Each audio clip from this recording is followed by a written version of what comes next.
Innal hamdalillah nahmaduhu wa nasta'inuhu wa nastaghfiruhu wa na'udzu billahi min shururi anfusina wa min sayyiati a'malina. Man yahdihillahu fala mudilla lahu wa man yudlil fala hadiya lahu. Asyhadu an la ilaha illallah wahdahu la syarika lahu wa asyhadu anna Muhammadan abduhu wa rasuluh. Allahumma shalli wa sallim wa barik ala Muhammad wa ala alihi wa sahbihi ajma'in, amma ba'du. Fa ya ibadallah, usikum wa iyaya bittaqwallah faqad fazal muttaqun. Qala Allah ta'ala, a'udzu billahi minas syaitonir rajim. Bismillahirrahmanirrahim. Ya ayyuhalladzina amanu taqullaha haqqa tuqatih wa la tamutunna illa wa antum muslimun. Wa qala ya ayyuhan nasu taqu rabbakumul ladzi khalaqakum min nafsin wahidah wa khalaqa minha zawjaha wa bassa minhuma rijalan katsiran wa nisaa'a. Wattaqullaha alladzi tasaaluna bihi wal arham innallaha kana 'alaikum raqiba.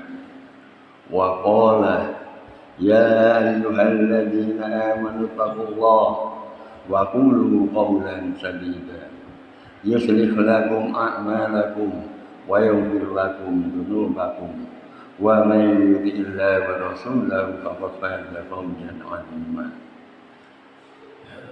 Jamaah sholat Jum'ah yang dirahmati Allah, marilah kita senantiasa memuji Allah SWT dan bersyukur atas segala nikmat dan karunia-Nya yang senantiasa tercurah kepada kita, terutama nikmat iman, nikmat Islam, nikmat kesempatan, nikmat kesehatan, sehingga di hari yang berbahagia ini kita bisa menghadiri untuk sholat Jum'ah secara bersama-sama, sebagaimana kewajiban bagi seorang muslim untuk melaksanakannya. Demikian pula jangan lupa kita juga mendoakan saudara-saudara kita yang pada hari ini belum bisa hadir, yang sedang mengalami sakit, semoga oleh Allah segera disembuhkan. Yang belum tersentuh tapi mereka mengaku Islam, semoga segera mendapatkan hidayah Allah Subhanahu wa ta'ala. Amin, Allahumma amin. Jamaah sholat Jum'ah yang dirahmati Allah, kita harus senantiasa bersyukur kehadirat Allah Subhanahu wa ta'ala agar nikmat yang telah kita terima ini senantiasa yang ditambahkan. Demikian pula khotib berwasiat untuk segenap jamaah dan diri pribadi khotib. Mari kita senantiasa meningkatkan iman dan takwa kita kepada Allah Subhanahu wa ta'ala, karena hakikatnya sebaik-baik bekal adalah takwa. Fatazawwadu fa inna khairaz zadi taqwa, dan berbekalah sebaik-baik bekal adalah takwa. Jamaah sholat Jum'ah yang dirahmati Allah, demikian pula tak ketinggalan, semoga senantiasa tercurah kepada junjungan kita Nabi Muhammad SAW sholawat dan salam ini untuk beliau, untuk keluarganya, untuk sahabatnya, dan untuk umatnya yang senantiasa menegakkan risalahnya. Hadirin sholat Jum'ah yang kini hadir dalam keadaan berbahagia. Bulan ini adalah bulan berbahagia, bulan di mana negara kita memperingati hari kemerdekaan yang ke-80, memperingati sebagai hari kemerdekaan yang sudah usia 80 tahun, di mana kemerdekaan ini tentunya harus kita isi dengan hal-hal yang baik. Dalam kesempatan khutbah singkat ini, kami ingin mengajak sejenak kepada para jamaah Jum'ah sekalian untuk merenungi dalam pembukaan Undang-Undang Dasar tahun 1945, terkhusus pada alinea 3 yang berbunyi, atas berkat rahmat Allah yang Maha Kuasa dan dengan didorong oleh keinginan luhur supaya berkehidupan kebangsaan yang bebas, maka rakyat Indonesia menyatakan dengan ini kemerdekaannya.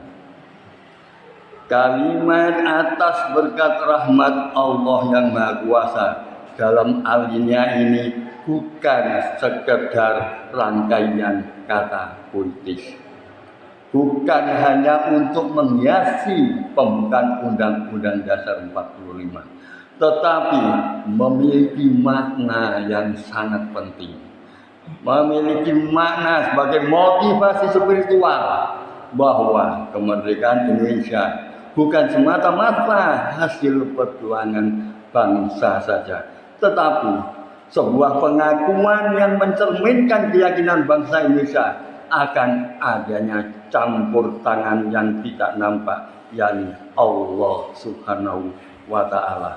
Sekaligus juga merupakan penanaman keimanan bahwa kemerdekaan ini harus disyukuri tanpa berkat dan rahmat Allah. Dengan upaya apapun nonsen untuk bisa merdeka. Ini yang harus benar-benar ditanamkan di dalam dada kita. Kemerdekaan ini berkat rahmat Allah yang Maha Kuasa. Di balik perjuangan para pahlawan, di balik strategi dan diplomasi, ada kekuatan yang membuat kita mampu memproklamirkan kemerdekaan ini. Hal ini sebagaimana firman Allah, wa man nasaru illa min indillahil azizil hakim, dan kemenangan itu hanyalah dari Allah yang Maha Perkasa lagi Maha Bijaksana.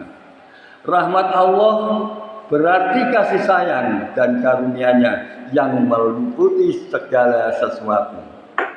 Dalam konteks kemerdekaan, rahmat Allah ini nampak banyak hal. Di antaranya, yang pertama, kekuatan persatuan hati di tengah perbedaan suku, bahasa, adat yang memungkinkan rakyat Indonesia bersatu melawan penjajahan. Karena persatuan adalah solidaritas, adalah kunci kemenangan kemerdekaan. Ini semua berkat rahmat Allah. Meskipun berbeda-beda suku, berbeda-beda wilayah, berbeda-beda domisili, bersatu untuk sama-sama berjuang. Allah berfirman, wa'tasimu bihablillahi jami'a wa la tafarraqu, dan berpegang teguhlah kamu semuanya kepada agama tali Allah dan janganlah kamu bercerai-berai. Quran surat Ali Imran ayat 103. Demikian pula Rasulullah SAW juga memberikan suatu gambaran sesama Muslim. Masalul mu'minina fi tawaddihim wa tarahmihim wa ta'adihim kama salil jasad idza astaka minhu udhum tadana lahu syairul jasadi bisahari wal hum. Perumpamaan orang-orang beriman dalam hal saling mencintai, saling menyayangi, dan saling mengasihi adalah seperti satu tubuh. Apabila salah satu anggota tubuh merasa sakit, maka seluruh tubuh turut merasakan demam dan tidak bisa tidur. Hadis riwayat Muslim. Jamaah sholat Jumat yang dirahmati Allah. Kemudian yang kedua, dihadirkannya oleh Allah para pejuang yang tangguh, yang berani mengorbankan nyawa demi bangsa tanpa mengharapkan balasan. Beliau berjuang meninggalkan keluarga, mengorbankan waktu, mengorbankan anak istri untuk berjuang demi kemerdekaan. Ini semua adalah yang menggerakkan Allah Subhanahu wa Ta'ala. Bagian daripada rahmat Allah yang diturunkan kepada insan-insan kesatria yang menjadi para pahlawan kita ini. Kemudian yang ketiga adalah kesempatan emas yang terbuka pada momen-momen bersejarah sehingga kemerdekaan dapat diproklamasikan pada saat yang tepat, yakni di hari Jumat di bulan Ramadan. atau pada tanggal 17 Agustus tahun 1945. Kita masih ingat ketika Jepang menyerah kepada sekutu akibat Hiroshima dan Nagasaki. Tanggal 6 Hiroshima dibom atom, tanggal 9 Nagasaki dibom atom oleh Amerika. Tanggal 15 Jepang menyerah kepada sekutu. 2 hari kemudian oleh para pendahulu kita, para pejuang kita, diproklamirkanlah berdirinya sebuah negara Republik Indonesia oleh Soekarno-Hatta. Ini adalah momentum yang sangat baik. Kemudian andaikan saja karena rahmat Allah tidak diturunkan kepada bangsa kita, barangkali hingga saat ini masih bercerai-berai, masih mempertahankan kesukuannya, mempertahankan keadatannya. Justru karena rahmat Allah diturunkan hingga saling toleransi menjadi satu kesatuan negara Republik Indonesia. Kemerdekaan adalah nikmat sekaligus amanat. Nikmat karena kita terbebas dari kekangan kekuasaan asing yang menghalangi rakyat untuk mengatur kehidupan sesuai dengan cita-cita.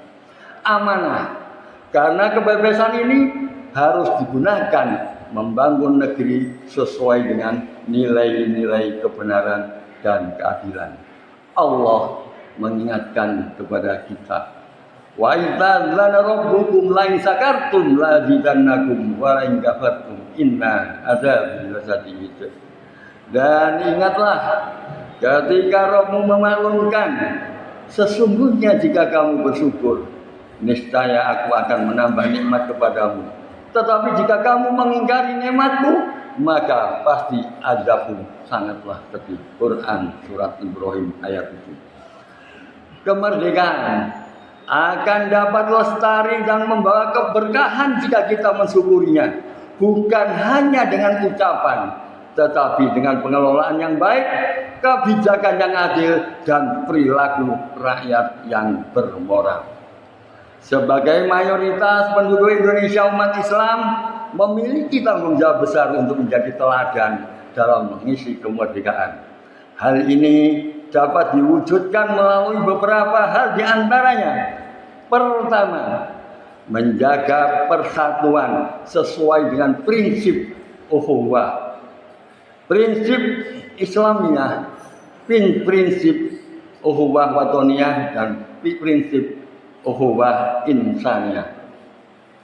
Prinsip ukhuwah Islamiyah, yakni persaudaraan dan persatuan di antara umat Islam berdasarkan iman dan akidah yang sama, sebagaimana firman Allah, innamal mu'minuna ikhwah fa'aslihu baina akhadikum wattaqullaha la'allakum turhamun.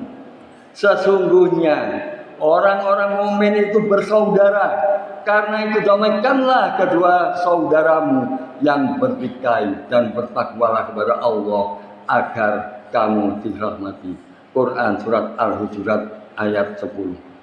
Ukhuwah Islamiyah bertujuan untuk membangun hubungan yang harmonis dan saling mengasihi di antara umat Islam, serta memperkuat persatuan dan kesatuan umat. Ukhuwah watoniyah maksudnya persaudaraan dan persatuan di antara warga negara atau masyarakat berdasarkan kebangsaan dan tanah air yang sama, agar terwujud nasionalisme dan cinta tanah air. Tujuannya membangun kesadaran dan semangat kebangsaan serta memperkuat persatuan dan kesatuan masyarakat. Ukhuwah insaniyah, persaudaraan dan persatuan di antara manusia secara universal tanpa memandang agama, bangsa, atau latar belakang lainnya, didasarkan atas kemanusiaan dan nilai-nilai universal seperti kasih sayang, toleransi, dan keadilan.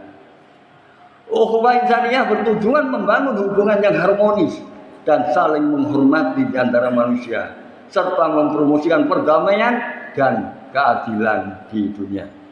Dengan demikian maka kita dapat membangun hubungan yang lebih baik dengan orang lain dan memperkuat persatuan dan kesatuan di antara umat manusia. Kemudian yang kedua, memajukan pendidikan, membentuk generasi beriman, berilmu dan berakhlak mulia. Ini adalah kewajiban generasi penerus anak bangsa yang sudah menikmati kemerdekaan, harus senantiasa mencerdaskan generasi berikutnya dan menanamkan akhlak mulia. Yang ketiga, berperan aktif dalam pembangunan di segala bidang, baik itu sektor ekonomi, kesehatan, teknologi, kebudayaan, dan lain-lain demi kemajuan bangsa dan kesejahteraannya. Keempat, menegakkan keadilan, memberantas segala bentuk penindasan, baik dalam skala kecil maupun besar, termasuk di dalamnya juga memberantas korupsi, agar negara ini benar-benar menjadi negara yang sejahtera penduduknya. Jamaah sholat Jumat yang dirahmati Allah, kita tahu kemerdekaan bisa hilang bukan hanya karena serangan dari luar, tetapi juga dari dalam, seperti korupsi yang merusak sendi-sendi keadilan, sendi-sendi perekonomian, perpecahan akibat ego kelompok dan kepentingan pribadi, kemerosotan moral yang membuat bangsa kehilangan jati diri, ketergantungan pada pihak asing yang membuat keputusasaan bangsa tidak lagi independen. Ini benar-benar harus kita perhatikan agar NKRI ke depannya tetap jaya. Sejarah telah membuktikan bahwa suatu bangsa bisa jatuh bukan karena kekuatan musuh, tetapi karena kelemahan dari diri kita sendiri. Menjaga kemerdekaan berarti menjaga akhlak, menjaga persatuan, menjaga kedaulatan, dan saling toleransi antar sesama anak bangsa. Jamaah sholat Jumat yang dirahmati Allah. Selanjutnya, setelah kita memahami amanah yang harus kita tanamkan dalam diri kita, kita harus senantiasa mensyukuri nikmat yang ada, nikmat kemerdekaan ini. Ada hal-hal yang harus kita tanamkan dalam bersyukur ini. Yang pertama adalah menyadari bahwa semua ini berasal dari Allah semata. Kedua, syukur dengan lisan, memuji Allah, mendoakan para pejuang, dan menyeru kebaikan. Jangan biarkan jika ada hal-hal yang ingin merusak, memecah belah bangsa. Kita wajib untuk mempertahankannya. Yang ketiga, syukur dengan perbuatan, menggunakan kemerdekaan untuk menegakkan agama. Menegakkan agama, menebar manfaat, dan menghindari perbuatan-perbuatan tercela yang bisa merusak bangsa. Maka dari itu, kalimat berkat rahmat Allah yang Maha Kuasa seharusnya tidak hanya dibaca dalam teks konstitusi, tetapi harus dihayati dalam sanubari oleh setiap warga negara. Setiap langkah kita dalam berbangsa, bernegara harus diawali dengan kesadaran bahwa tanpa rahmat Allah kita bukanlah siapa-siapa. Jamaah sholat Jumat yang dirahmati Allah, itulah yang harus kita tanamkan dalam diri kita atas berkat rahmat Allah. Jangan hanya dianggap sebagai bahasa konstitusi, tetapi mengandung substansi yang sangat penting, memiliki makna yang sangat tinggi, menggugah keimanan kita, dan harus selalu tertanam di hati. Sehingga dengan kemerdekaan ini, mari gunakan untuk meningkatkan keimanan dan ketakwaan kepada Allah Subhanahu wa taala. Barakallahu li wa lakum fil Qur'anil azim wa nafa'ani wa iyyakum bima fihi minal ayat wa dzikril hakim. Wa taqabbala minni wa minkum tilawatahu innahu was-sami'ul alim.